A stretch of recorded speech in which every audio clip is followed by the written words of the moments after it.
Hello everyone, I am here with Patrick De Pauw.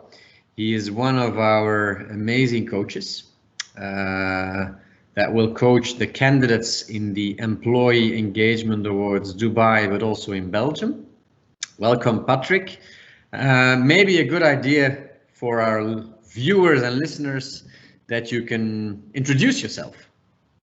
Thank you, Yves. Yes, my name is Patrick De Pauw. I'm CEO of Social Seeder.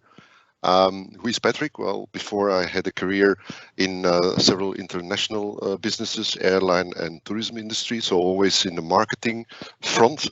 When I was at the head office in Google, because that's the story, I suddenly realized through an inquiry that most of the people were choosing for a travel brand because it was recommended by other people.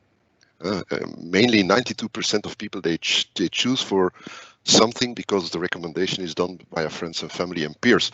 So 7 years ago, we started with the Belgian Social Seeder company. And in the meantime, we are working with around 250 organizations worldwide. And I also enjoy the public speaking because I'm absolutely, triggered by the way companies should communicate to create impact. So voila, this is the short story of myself. And what does Social Seeder do in a nutshell? In a nutshell, in fact, what we do is we make it very easy for companies to engage their employees in actively sharing content through their social media. So this is the basics of what Social Seeder does. If you make something very easy, people will do the extra effort to share, for instance, content on LinkedIn, obviously creating lots of impact because the impact of somebody, a person that is sharing, is much more, the credibility is higher, and you create much more reach and impact. Okay. And so you are a coach of one of the challenges. We call it the Employer Branding Challenge, together with the amazing superstar Johan, with whom we also made a very nice video. Okay, tell me a little bit more about employer branding and the link with employee engagement. Is there a link? Why is it important? And what are you looking for as a coach? How can you help companies? Give us a little bit your view on that. Well, what we've seen already quite happening for quite some time is that obviously a company is just more. It's more than a product and a price. A company has an own culture, has a vision on the future. They have their co-workers. They have a vision. There's some corporate social responsibility probably. And obviously, again, the attraction of a company is not just a product, but it's the whole who they are. And this is where employer branding is so important. And it becomes more and more important because young people, they also choose for a company which they love, and not only for a company where they can gain quite a lot of money.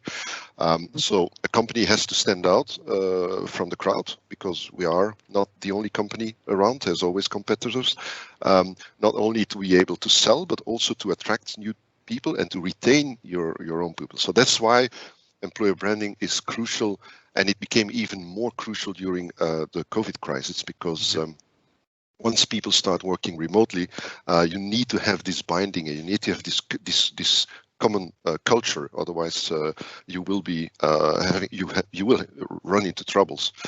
So we see that the importance of employer branding and also the engagement of people towards the company is really extremely important. And again, during COVID, we've seen the interest in we need to work on employee engagement is extreme. But so would you say that if you have more engaged employees, because that's probably the link, if you have more engaged employees, probably your employer branding will also work in a better way?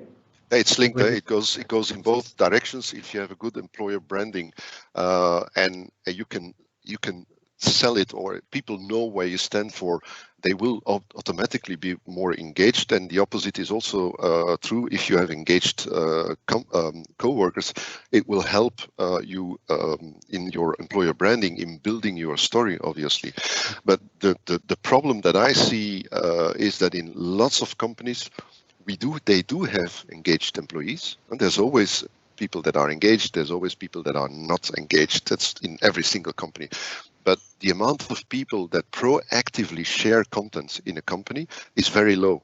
So there's a difference between somebody who's engaged and somebody who's really an employee advocacy, somebody who's really telling it to the outside world.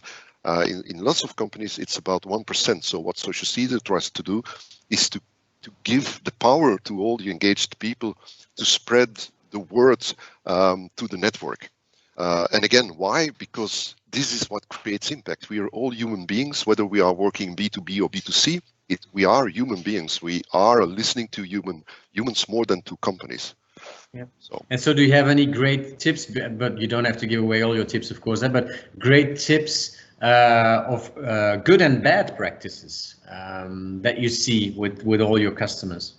Oh, I can give lots of tips, but obviously, the first thing that has to happen is that management has to show the example, because this is often something that we see as a problem. Is that there's somewhere the idea to start working on employee engagement, but then there's this silence from management, and that doesn't work. So tip is engage your management. They are the first believers, and they should be your first ambassadors.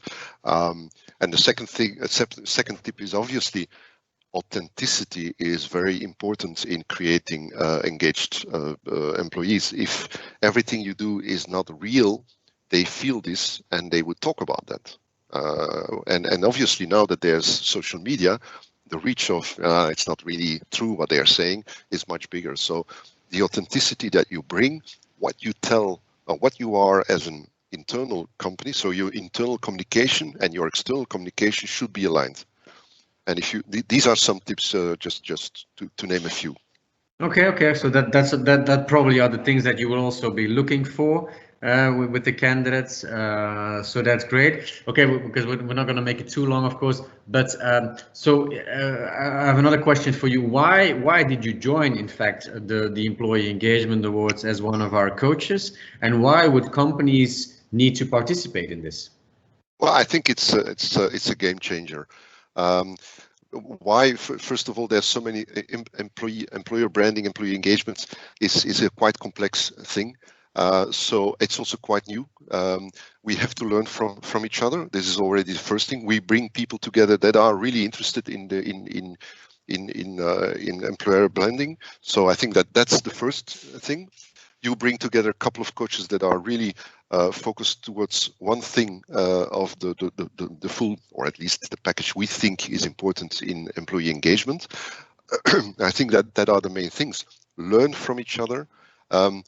Dare to join, because just by daring, you open your company and you show that you want to work on employee engagement. So I think that's one of the reasons why you should join this awards.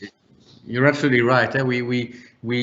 I think we first need to understand the problem. That's what I always say to customers, because we don't know yet if so many people are not engaged or even disengaged. I think the main problem is, like Olaf also says, is in the not engaged ones. That's where there's a lot of opportunity. As he says also, it's not because they're not engaged that they're not loyal, but we need to find a way to get them more engaged, and we need to learn from each other, bring experts, candidates, next gens, coaches together, and who knows, maybe we find the silver bullet together. We will find at least a bullet. I don't know whether it's a silver bullet, no, but I'm sure. I know. I also, obviously, if I know the people that are the coaches of the awards, and they're all professional. So I think the only thing you can take out of it is creating lots of benefits for your organization if you join the awards. Okay, great, Johan. Thank you. And let's. It's Patrick. It's Patrick. Oh, sorry. Oh, yeah. I was confusing you with sorry, oh my God, with the co-coach. So yeah, let's have some fun together in the next months, and let's do some coaching and see who we will see on stage, of course. Thanks for this interview, Patrick. Looking forward to it. Thank you, Yves. Bye-bye. Bye-bye.